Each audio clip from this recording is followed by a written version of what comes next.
In episode 12 of Star Wars The Bad Batch, we're actually back to focusing on The Bad Batch. Last episode, they had their show hijacked by a bunch of Twi'leks, but this week, they get all the screen time they deserve. Look at them, they're back, they're in frame. That's a good thing. And this week's episode picks up where the last left off, with Ryloth heading into darker times of Imperial occupation and long, menacing stares from a clone who's gone a little mental. Crosshair, you alright, mate? You feeling something? You feeling a little funny? Your eyes twitching. Here are 31 details, Easter eggs, and points of interest in The Bad Batch episode 12, Rescue on Ryloth. Hey everyone, it's Andrew.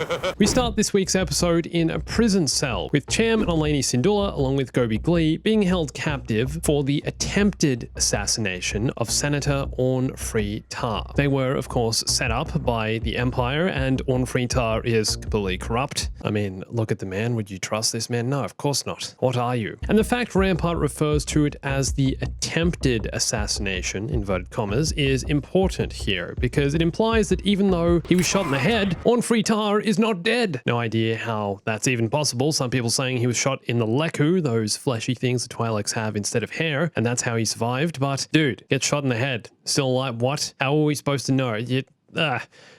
Also, if you watch the scene back in the last episode, you can kind of see the senator moving after he's been shot, and his hand moves when I thought they were carrying him away as a corpse. So there you go. Apparently a few clues indicating Orn Free Tar survived. Also, last episode, Rampart did say Cham and his wife were under arrest for the attempted murder. He said attempted murder last episode, so not sure how he could tell Orn wasn't dead and knew he'd survive when he literally watched him get shot in the head, in the face. It takes it on the side of the skull. What? I guess Crosshair is just that good a shot. In this scene, Rampart also refers to Cham as the liberator of Ryloth, which is reference to Cham's involvement in the Clone Wars, where Cham fought alongside the Republic to defend Ryloth from the droid invasion. Got to meet Mace Windu. It was a good time. Well, not for Ryloth, but for Cham building his heroism and becoming the hero he is today. Anyway, this is going way back to season 1 of the Clone Wars, so Dave Filoni's doing a real throwback with these characters. All the way back to the beginning. George Lucas was still working on the show back then. So the Twi'leks decide to not help Rampart find their daughter Hera. Of course, why would they? He's probably just going to kill them all afterwards. So Rampart orders Howzer, our new favorite clone trooper ever, man this guy is cool, to arrest all of Syndulla's sympathizers, to which Howzer protests,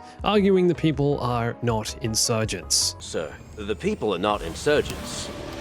We have no cause to arrest them. Of course, it doesn't make sense. It's a dictatorship. And this discussion between the two is really interesting for a number of reasons. First, because if the Empire were to arrest all of Syndulla's sympathizers, they'd be arresting half the planet. Look how many people cheered in the last episode when Cham addressed the city. All of them arrested, put in jail. It's heaps of people. And this discussion is also interesting because, like we saw in the last episode, Howzer has his own free will, more so it seems than other clones. He's still following the orders of the Admiral, but is beginning to ask more questions, challenging the Admiral, and can clearly see that what the Empire are doing is wrong, which is really strange and not something we've seen in a clone before. That's why this guy's so special, because since the rollout of Order 66, all the clones have been following the orders of the Imperials, right? That's part of their inhibitor chip programming, isn't it? So are the effects of the inhibitor chips wearing off? Or is Howzer a specific case because he was close with the Syndullas, he had a relationship with them, and he can see that they've done nothing wrong, that they were just trying to save their daughter? Howzer, man, really interesting character. More on him soon. Howzer also noticed that Orn Free Tar wasn't shot by one of Syndulla's allies, but when he tells Rampart, immediately the Admiral confronts Howzer and asks who he thinks is responsible. Rampart is beginning to realize the clones are starting to ask too many questions. They're not necessarily happy to be following the orders of the Empire, and Rampart knows this. He was never a fan of the clones and is leading the Empire's push for a transition to conscripted soldiers in place of clones. We saw that back in the early episodes on Kamino, and we're seeing more signs of this in his interactions with Rampart and his distaste in the clones' abilities to follow orders. Also, while they're having this conversation, in the background, I think we can see a Y-Wing just in the hangar there, along with ATTs and shuttles. I'm not sure what these ships actually are called, but there's also dozens of clones lifting and moving crates, moving boxes, and others who appear to be getting ready for something. I'm going to go ahead and assume they're getting ready to establish a much stronger Imperial settlement on Ryloth. It looks as if if they're unloading weaponry and tools, and the ATTs we saw on Raxus, they were put into use there, so now they've brought them here also, kind of for crowd control it seems. They're likely going to use these to control the people and attack the Twi'leks if they resist occupation, which we know they eventually do. That's where we get to in Rebels, with Cham leading Ryloth to freedom against the Empire and liberating Ryloth. So back to the Bad Batch. I think it's pretty funny Omega is trying to fix poor old Gonky, and Hunter explains he's a defective Gonk droid, then Omega's like, don't worry, we're also defective.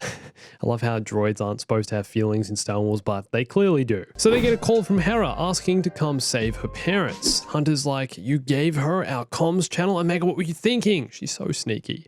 And when she wants to go and save Hera, Hunter is the first to say it's too dangerous. It's a big galaxy. They can't help everyone. And then Omega's like, but isn't that what soldiers do? And that's what they're supposed to do? And suddenly he's convinced. Like, what? Why did he come around so easily? Come on. There's no way he'd just be like, well, yes, you're right. That is what soldiers are supposed to do, so let's risk our lives and go help. No, that doesn't make sense. So they head down and meet up with Hera in this cave, which Hera calls her dad's old command outpost. I think it's possible this is the same hideout we saw back in the Clone Wars Season 1 in the episode Liberty on Ryloth, where Cham and the Twi'leks had established a base to hide and protect themselves from the droids. Mace Windu got given the deluxe tour of the place and got to see everything. Yeah, I think that's here. And I was just watching that episode back, and Cham said something real interesting that's really relevant in the Bad Batch. Windu offered his clone troopers to stay and support the planet, said the Republic will protect him. To which Cham replied, another armed occupation is not a free Ryloth.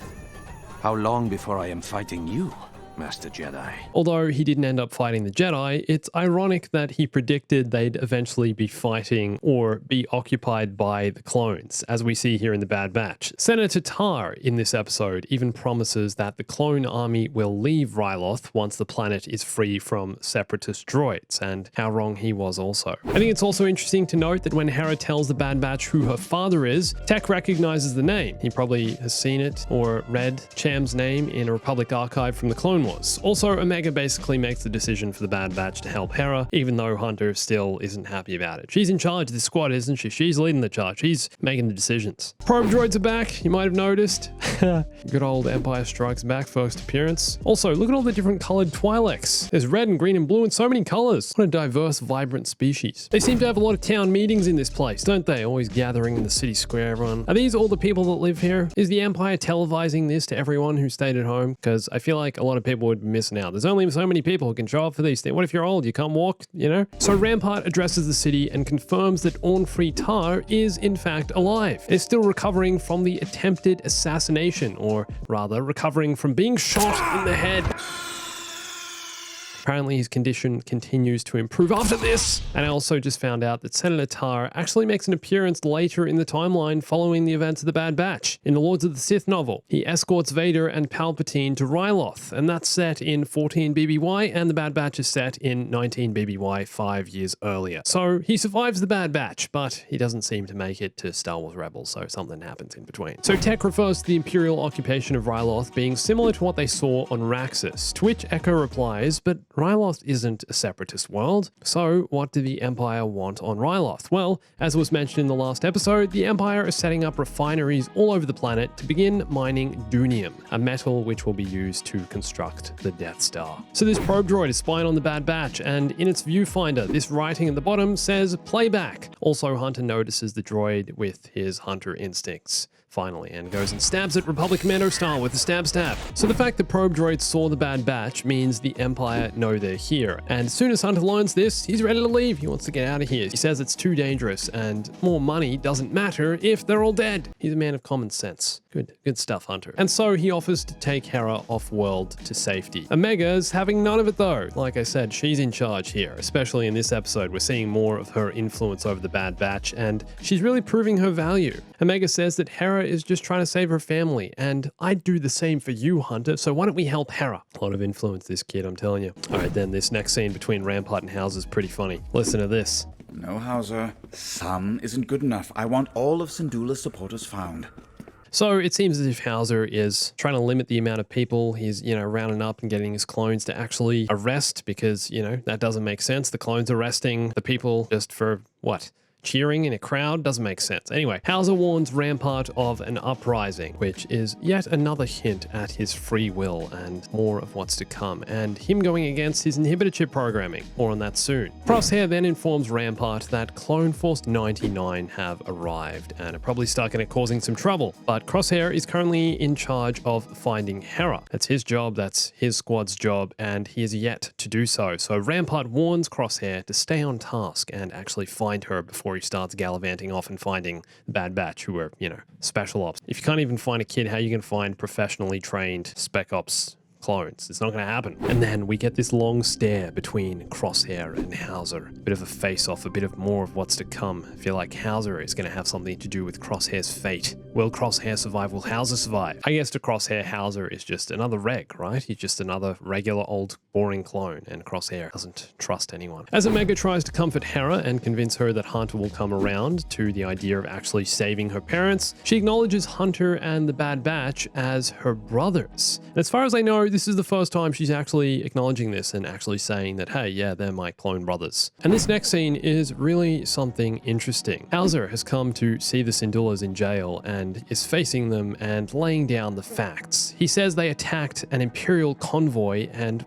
what did they expect was going to happen? Of course they're going to be captured and arrested. And he then reveals he's trying to protect Hera from the outside and keep the Empire off her tail, limiting the amount of clones, I'd say, that are going after her and, just trying to throw them off the scent. So he asks the Syndullas to tell him Hera's location so that he can protect her, but they no longer trust Howzer. He swore to protect Ryloth, and now, even if it's not his choice, he's involved in putting its citizens in danger from the Empire. And I think it's really interesting seeing the dynamic between the Syndullas and Howzer. Sure, he's a clone, he's programmed, but he's also human, and a lot more of that humanity is starting to slip through. We're starting to see a lot more of his programming wearing off, it seems. So Omega and Hera convince the Bad Batch to attack the Imperial refinery as a distraction, so at the same time they can save the Syndullas. I'm telling you, man, she's getting her way. But again, I don't really see how Hunter is convinced. He just wants to do the right thing, I guess, for Hera, but still taking a massive risk here. Anyway, as Hera and Omega are spying on the refinery, a shuttle of Twi'leks lands, and they're being brought to work on the refinery, likely against their will, and the clone trooper here tells them to have their chain codes out and ready for inspection. Remember the chain codes from the episode with Cut on Seleucami? It seems the Empire has already forced all citizens to sign up to their mass database so they can keep track of every single person, because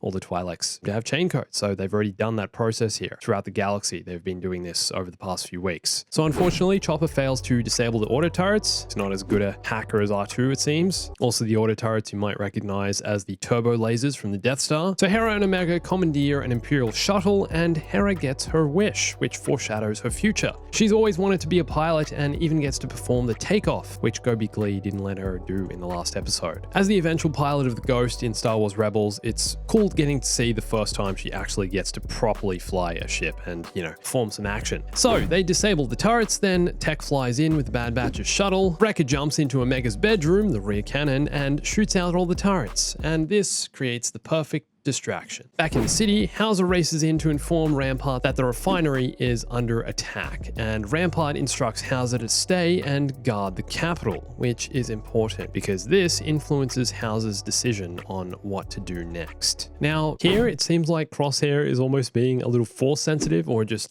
ultra tactical, and he knows what's up because he realizes before anyone that the refinery isn't the Bad Batch's target. Then again, he and Howzer have another long stare, this time from a distance, menacing, glaring, looking at their loving, just looking into each other's eyes. Crosshair orders his squad to stay in the capital and guard the main door, and then the decision that changes so much of what we know about Order 66 and the clones' inhibitor chip programming. Howzer approaches Cham and the Bad Batch and alerts them to the trap. Why should we trust you?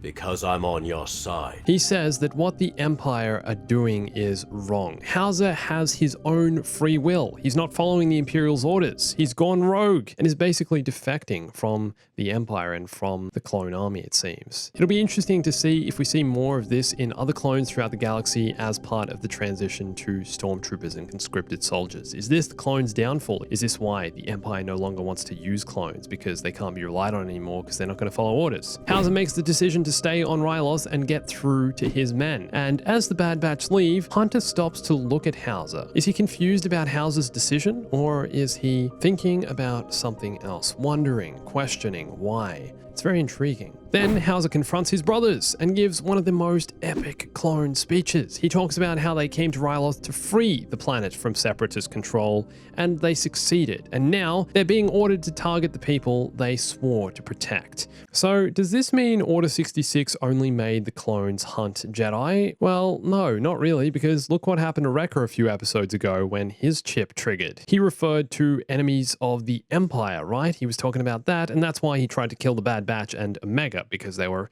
enemies of the Empire and they weren't following orders. So did these clones on Ryloth just not receive the order? Or is their programming wearing off? Howzer says he won't be a part of it any longer. He throws down his weapon and encourages his brothers, who've been here since the droid invasion during the Clone Wars, to do the same. And oddly, not all the clones follow. Only some, even though they've probably been with Howzer for such a long time. They've trusted him as a squad leader, as a captain, and they're not following his orders. They're not following his defection. And the defectors are arrested by their own clone brothers. This is messed up. Imagine growing up on Kamino, training, learning, fighting in the Clone Wars, only to arrest one another once it's all over. Perhaps only some of the clones' programming is worn off, but this proves the Empire can no longer rely on clones, and we'll probably begin to see more conscripted soldiers over the coming episodes as the Empire ramp up the transition to stormtroopers. We've already seen Rampart's distrust of clones, and after this, I don't think there's any going back. So what happens to Howzer next? I really hope he meets up with Rex of the Bad Batch and joins the crew. And hopefully the Bad Batch find more of a purpose as well. They're still kind of just, drifting mercenaries going from one job to the next